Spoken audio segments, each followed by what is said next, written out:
everyone! Today we're making some Sicilian impanate, also known as scacce, and probably other names. They're very similar to calzone, if you're familiar with it, which is basically a closed pizza, but the difference is that here the dough is a little bit different.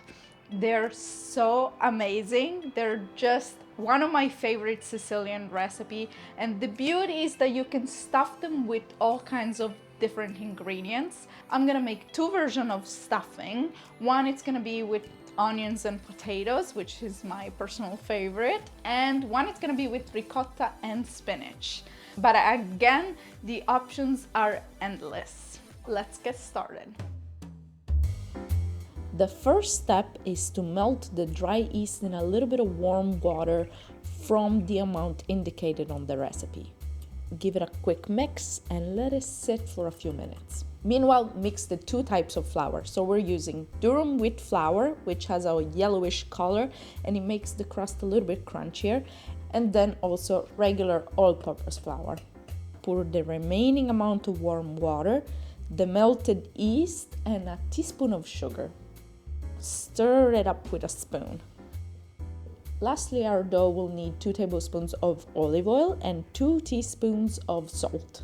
I give it another quick mix, and then it's time to knead the dough on the countertop.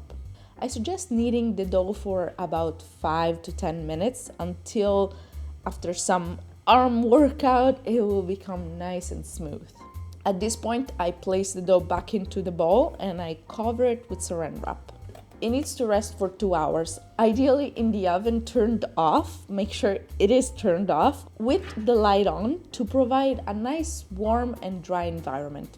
While I wait, I prepare the fillings. I begin by making the potato and onion filling. I fry up the onion in olive oil for 2 minutes. Then I add in the potatoes and salt to taste. I fry them up for about 5 minutes.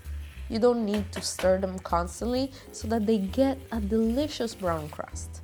Then I add a 1/4 cup of water and I let it evaporate for a few minutes. Lastly, some black pepper and rosemary, and I set them aside. The potatoes don't need to be completely cooked because they will bake in the oven. In the same pan, I prepare the spinach filling, which is super simple. I fry up a garlic clove, then I add the washed and dried spinach a few at a time because it's hard to make them fit all at once, and I add some salt. When they're ready, I remove the garlic cloves and I drain them from the excess water as much as possible. Otherwise, the impanate are gonna be soggy. 2 hours later, the dough is ready. You can divide it into 4 equal parts of 200 grams each. You don't have to use a scale, I just like to be precise so they all look the same size, but that's totally up to you. I start working with one piece, but make sure to cover the other ones again with saran wrap or they will get a crusty surface. I start by flattening the dough with my hands and then I use a rolling pin. The dough needs to be quite thin. To give you an idea, you should try to make the diameter of the circle of about 1 foot.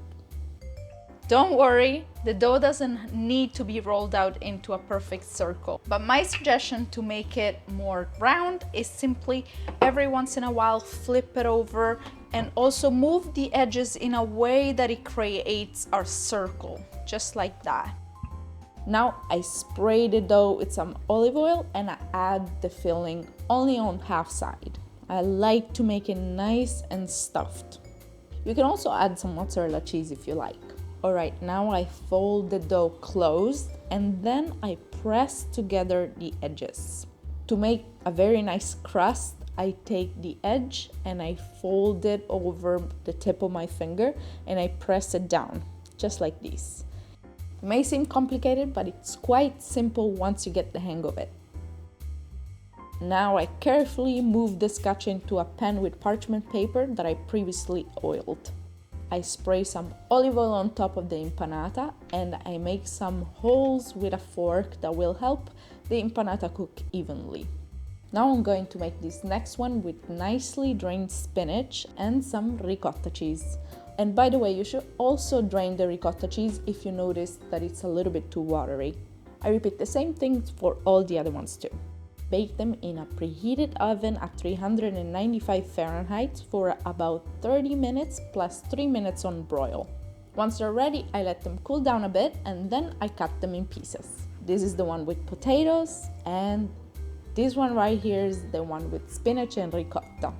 There are so many ways that you can fill up these scacce. Other examples that I really love are like broccoli with sun-dried tomatoes. They're so good. Or another one is eggplant with tomato sauce and mozzarella cheese. It's so good. But one thing I suggest is always cooking the filling first before putting it in the scacce, because by frying it up first in a pan, you give it so much more flavor, and I think the result is much better.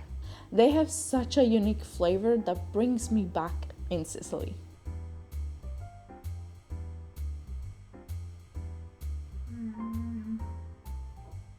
Well, thank you guys so much for watching. I hope you enjoyed this video, and I hope you're gonna try to make this scacce because they really are worth the effort. Anyways, let me know in the comments below which filling are you willing to try, and also please leave a thumbs up to the video and subscribe if you haven't yet. See you next time.